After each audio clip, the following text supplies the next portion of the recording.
Assalamualaikum warahmatullahi wabarakatuh.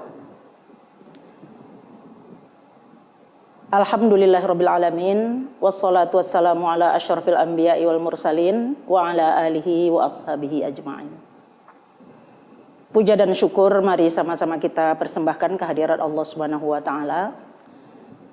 Beriring selawat dan salam yang tak putus-putusnya kita persembahkan pula keharibaan junjungan kita Nabi Muhammad sallallahu alaihi wasallam. Para pemirsa yang saya muliakan, adapun judul kita kali ini adalah peran perempuan di dalam Islam. Peran perempuan dalam Islam artinya apa yang bisa dilakukan atau apa yang harus dilakukan oleh seorang wanita di dalam Islam. Untuk ini kita akan membaginya di dalam 3 tahap atau 3 macam. Pertama adalah peran wanita sebagai makhluk Allah. Kita adalah ciptaan Allah. Kita adalah hamba Allah. Di dalam Al-Quran, surat Az-Zariyat disebutkan, "Wa ma khalaqtul jinna wal insa illa liya'budun." Aku tidak ciptakan manusia, aku tidak ciptakan jin, dan aku tidak ciptakan manusia kecuali untuk mengabdi kepadaku. Oleh sebab itu, kita sebagai perempuan, sama kedudukannya dengan laki-laki, kita harus menjadikan hidup kita ini senantiasa dalam ibadah kepada Allah. Ibadah kepada Allah itu ada terbagi 2. Ada ibadah mahdhah, ada ibadah ghair mahdhah. Kalau ibadah mahdhah itu adalah ibadah yang langsung kepada Allah seperti sholat, puasa, haji, atau kita berzikir, berselawat, di sajadah, tahajud di tengah malam. Itu adalah semuanya ibadah mahdhah. Tapi Allah menciptakan kita untuk mengabdi. Oleh sebab itu, hidup kita ini harus senantiasa beribadah. Itu namanya ibadah ghair mahdhah. Sebagai wanita, sebagai perempuan, mungkin kita bangun pagi-pagi harus masak air, harus menyediakan sarapan untuk keluarga kita, ya. Mungkin suami kita akan pergi bekerja, anak-anak ingin pergi sekolah, bahkan mungkin kita juga harus bekerja. Maka semua itu bisa dijadikan sebagai ibadah. Kalau kita buat sarapan di rumah, kita niatkan karena Allah, mencari ridho Allah untuk menyiapkan untuk keluarga kita, itu bisa bernilai ibadah.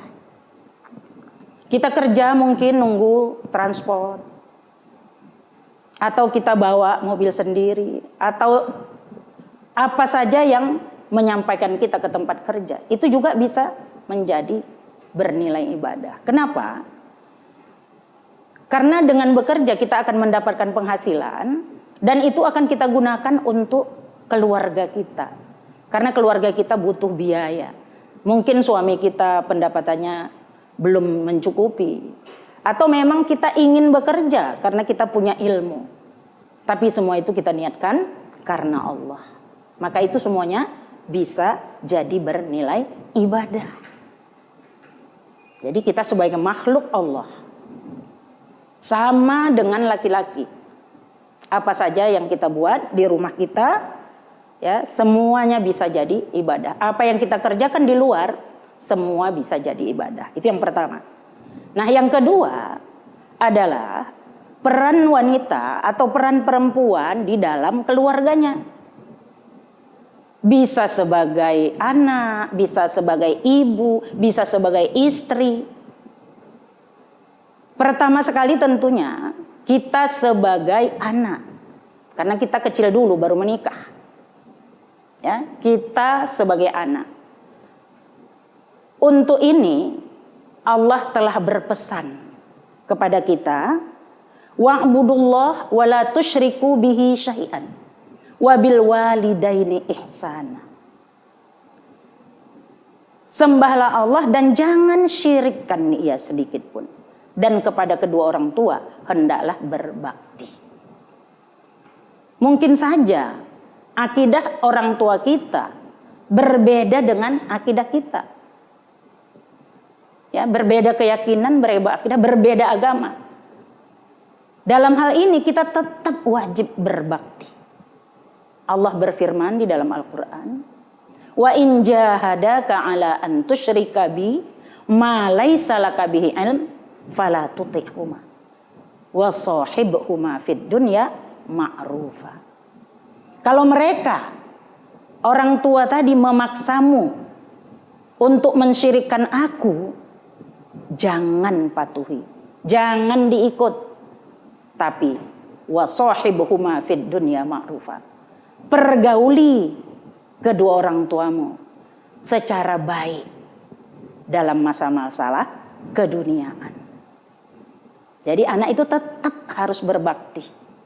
Mungkin dia sakit, kita rawat, kita obati, kita bawa ke dokter.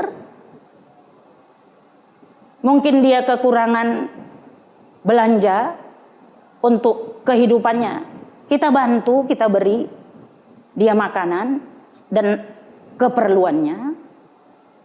Tanda kita itu berbakti kepada kedua orang tua kita. Dan ini sangat-sangat dijaga di dalam Islam.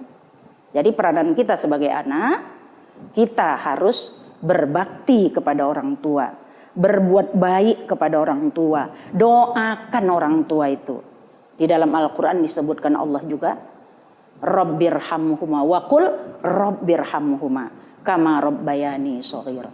Katakan, oh Tuhan, rahmati kedua orang tuaku sebagaimana mereka mendidik aku dengan kasih sayang di masa aku masih kecil. Inilah ibu-ibu sekalian, satu hal yang harus kita jaga sebagai anak, apapun perbedaan antara kita dan orang tua, sopan santunlah kepada mereka, berlaku lemah lembutlah kepada mereka. Wakhfid lahuma janahadz dzulli minar rahmati. Rendahkan dirimu kepada mereka. Seakan-akan kita ini memang memerlukan, membutuhkan mereka. Walaupun kita sudah dewasa. Mungkin sekarang mereka yang membutuhkan kita. Tetapi kita akan berlaku, berbuat, bertindak kepada mereka seakan-akan kita masih membutuhkan mereka.